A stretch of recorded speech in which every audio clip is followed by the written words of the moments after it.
धुळे शहरातील एकमेव ठिकाण म्हणजे गंगा टाइल्स सप्लायर शॉप. आमच्याकडे सर्व प्रकारच्या टाइल्स उपलब्ध आहेत. यामध्ये ceramics, oil tiles, floor tiles, vitrified tiles, steps and riser tiles, parking tiles, kitchen sink, sanitary ware इत्यादी. आपल्याला परवडणार अशा दरात आमच्याकडे टाइल्स उपलब्ध आहेत. यासाठी एकदा अवश्य भेट द्या. पत्ता Ganga tiles supplier shop, 405 micro tower, Wadjai road, Dhule. Mobile number 70 574 83 849. आपण बघत आहात डिजिटल इंडियाचे डिजिटल न्यूज. ठाम मत मराठी न्यूज. नमस्कार. आजच्या ठळक बातमी. उत्तर महाराष्ट्राच्या विकासाला पंख, धुळे उड्डाणाच्या प्रतीक्षेत. नाशिक येथे ऑक्टोबर 2026 पासून सुरू होणाऱ्या सिंहस्थ मेळ्याच्या पार्श्वभूमीवर धुळे गोंदूर विमानतळावरून प्रादेशिक संपर्क योजनेअंतर्गत धुळे मुंबई आणि धुळे पुणे या मार्गांवर नियमित विमानसेवा सुरू करण्याबाबत हालचाली सुरू झाल्याची माहिती समोर आली आहे. इंडिगो कंपनीच्या ग्राहक अनुभागाकडून या संदर्भातील प्रस्ताव संबंधित विभागाकडे परीक्षणासाठी पाठविण्यात आल्याचे प्राथमिक स्तरावर कळविण्यात आले आहे. धुळे येथील उद्योगपती जयेश बापना यांनी इंडिगो कंपनीकडे सातत्याने पाठपुरावा करत सिंहस्थ काळात धुळे हे पूरक विमानतळ म्हणून कसे विकसित होऊ शकते याबाबत सविस्तर प्रस्ताव सादर केला होता. नाशिक येथे सिंहस्थ मेळ्यासाठी देशविदेशातून लाखो भाविक येण्याची शक्यता लक्षात घेता तेथील विमानतळ आणि वाहतूक व्यवस्थेवर मोठा ताण निर्माण होऊ शकतो. अशा परिस्थितीत सुमारे 150 किलोमीटर अंतरावर असलेले धुळे हे राष्ट्रीय महामार्गाने थेट जोडलेले असल्याने पर्यायी आणि पूरक केंद्र ठरू शकते, असा दावा प्रस्तावात करण्यात आला आहे. सध्या धुळे मुंबई आणि धुळे पुणे या मार्गावर दररोज सुमारे 300 आलिशान बस फेऱ्या सुरू असून उच्च भाडे असूनही प्रवाशांकडून त्यांना चांगला प्रतिसाद मिळत असल्याचा उल्लेख प्रस्तावात आहे.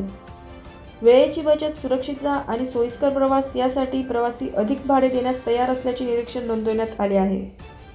यावरून या मार्गांवर हवाई सेवेची दडलेली मागणी असल्याचे स्पष्ट होत असल्याचे मत मांडण्यात आले आहे. राज्यस्तरावर धुळे विमानतळ कार्यान्वित करण्याबाबत सकारात्मक हालचाली सुरू असल्याची माहिती अलीकडे घडामोडीतून पुढे आली आहे. आवश्यक तांत्रिक मान्यता, पायाभूत सुविधा आणि प्रशासकीय प्रक्रिया पूर्ण झाल्यास सिंहस्थ काळात धुळे विमानतळ कार्यरत करण्याची शक्यता वर्तवली जात आहे. इंडिगो कंपनीकडून प्रस्तावाचा सध्या अंतर्गत आढावा घेतला जात असून परीक्षणानंतर पुढील निर्णय जाहीर होण्याची अपेक्षा व्यक्त केली जात आहे. सिंहस्थ मेळ्याच्या पार्श्वभूमीवर धुळे विमानतळ सुरू झाल्यास उत्तर महाराष्ट्राच्या हवाई संपर्काला नवे दालन खुले होईल. याशिवाय पर्यटन, उद्योग, व्यापार आणि शिक्षण क्षेत्रालाही दीर्घकालीन चालना मिळू शकते. सिंहस्थ काळात निवास, वाहतूक आणि इतर पायाभूत सुविधांवर मोठा ताण येण्याची शक्यता लक्षात घेता आगाऊ नियोजन करणे आवश्यक असल्याचे तज्ज्ञांचे मत आहे. त्यामुळे केंद्र व राज्य शासनाने तसेच संबंधित विमान कंपन्यांनी सकारात्मक निर्णय घेऊन धुळेच्या हवाई संपर्काचा मार्ग मोकळा करावा, अशी अपेक्षा नागरिकांकडून व्यक्त होत आहे. ठाम मत मराठी न्यूजसाठी सोपान देसले, धुळे.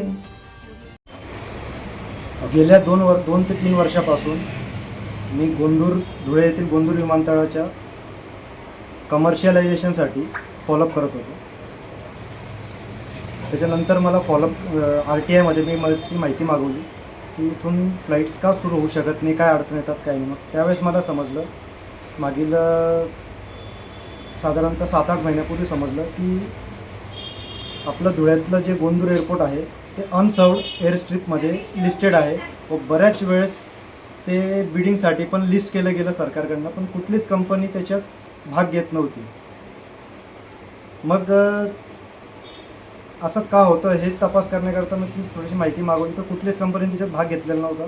मग मी काही फ्लाईट कंपन्यांशी बोललो, जसं काही इंडिगो आहे, फ्लायबिग आहे, त्यांच्याशी मी ईमेलद्वारे संपर्क साधला व त्यांच्याशी माहिती घेतली का तुम्ही म्हटली, त्यांना निवेदन दिलं की ते धुळ्यातलं ते जे आहे एअरपोर्ट त्याच्यात त्या टेंडरमध्ये भाग घ्यावा व तिथे फ्लाईट सुरू केल्यावर नागरिकांनाही फायदा होईल व कंपनींना पण फायदा होईल.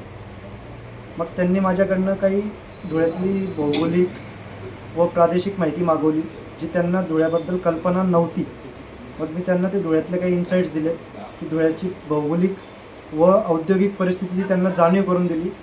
त्यावर त्यांनी थोडं सकारात्मकता दाखवलं व सांगितलं की येणाऱ्या जे बिडिंग होईल, परत लिस्ट होईल धुळ्यातलं, त्यावेळेस विचाराधीन आहे असं त्यांनी कळवलं. ॲक्च्युली या संदर्भात बरेच लोकप्रतिनिधी जे ते त्यांच्या स्तरावरती प्रयत्न करत आहात, पण एक जागरूक व सुशिक्षित नागरिक म्हणून आपणही कुठेतरी काहीतरी प्रयत्न करावा या हेतूने मी हा प्रयत्न सुरू केला. यात माझा कुठलाही राजकीय हेतू नाही, फक्त एक सामाजिक बांधिलकी व एक जागरूक आणि सुशिक्षित नागरिक म्हणून हा प्रयत्न मी करत आहे. महाराष्ट्रातील ताज्या घडामोडींसाठी पाहत रहा ठाम मत मराठी न्यूज. तसेच आमच्या चॅनलला लाईक, शेअर, सबस्क्राईब करायला विसरू नका.